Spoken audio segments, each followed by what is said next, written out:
Tomis rungtynėmis, kai buvo triumfuota taurėje, yra tik tai du pokyčiai tarp atakuojančių žaidėjų. Nėra Smitas, Panevėžio kontrataka, Smitas prieš Radenovičių, Smitas greitesnis žaidėjas. Ir išvengia Mutaši, keičia atakos kryptį, Kuodžio smūgis įvartis. Panevėžys veržiasi į priekį, Salomonas Kuodžio 12 minutę veda savo komandą į priekį, Panevėžio kontrataka buvo sėkminga 12 akistatos minutę. Žinoma, ten kiek pasisekė Smitui, tas rikošetas buvo labai dėkingas, tačiau žalgiriečiai sėkmingai į gynybą nesugrįžo ir ten netgi du žaidėjai buvo toje situacijoje, tiek Kuodžio, tiek ir Asamoje, gerai pastebėjau. Dar kartą šios situacijos pakartojimas. Na, pažiūrėkite, kokios erdvės. Bosančičius ten turbūt galėjo slinktis į vidurį, Tavaresas iš vis buvo labai toli nuo epicentro. Pirmas 9 rungtynes, bet po to buvo iškritęs iš rikiuotės. Beje, pastarosios rungtynės ir buvo su Panevėžiu, kai nelepino jo komandos draugai 2 įvarčiais į savo vartus. Oi, koks įvartis, Livio Antalis.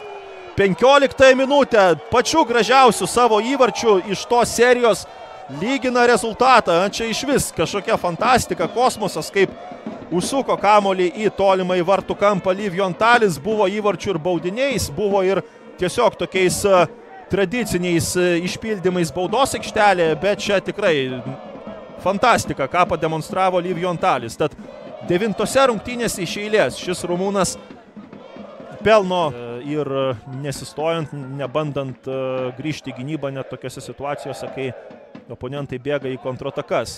Dar vienas smūgis ir į virpstą atsimuša kamuolys. Vytautas Černiauskas, man atrodo, ten pirštų galiukais Jarusevičių iš perdavimo, čia dar kartą ta situacija. Na, galbūt iš kameros taip gerai nesimato, bet matant gyvai, dabar čia antros kameros pakartojimas. Man pasirodė, kad šiek tiek pirštais Vytautas Černiauskas kamuolį palėtė ir tai... Asante užmeta kamuolį į priekį, bet Bosančičius kamuolį pasiekė, čia klaida, smūgis ir įvartis. Kokia grubi Žalgirio klaida, čia jau tikrai nepateisinama ir Asamoa. Firminis jo šventimas, Jurijus Kendišas.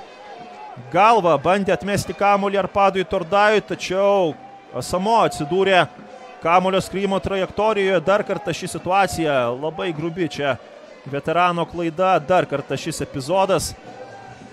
Na, net kažkaip sunku pasakyti, net patikėti sunku, kad nematė ten Asamo baltarusis, galbūt akimirkai kažkokią žaidimo taisyklę. Apsikeitė klaidomis abi komandos.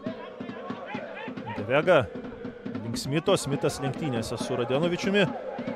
Gali žaisti 1-1. Smitas toliau su kamuoliu, jo perdavimas į baudos aikštelę ir 3-1.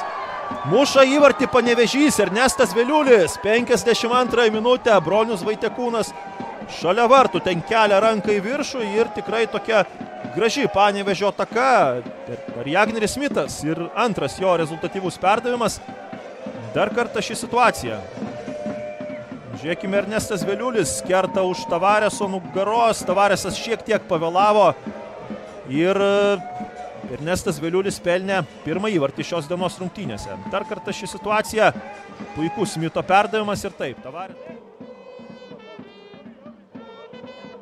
Mutaši į vidurį, bet Januševskis išlenda prieš Jarusevičių, kamuolys atšoka dėkingai Devegai, Veliulis bėga, mato į Devegą, Veliulis, jos smūgis, traukia kamuolį Tordajus. Galbūt ne taip sėkmingai susistabdė kamuolį ir užsimoti.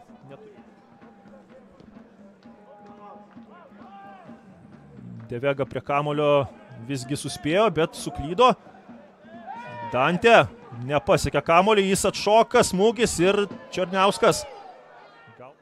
Smūgis į vartus ir tiesiai į Vytautą Černiauską.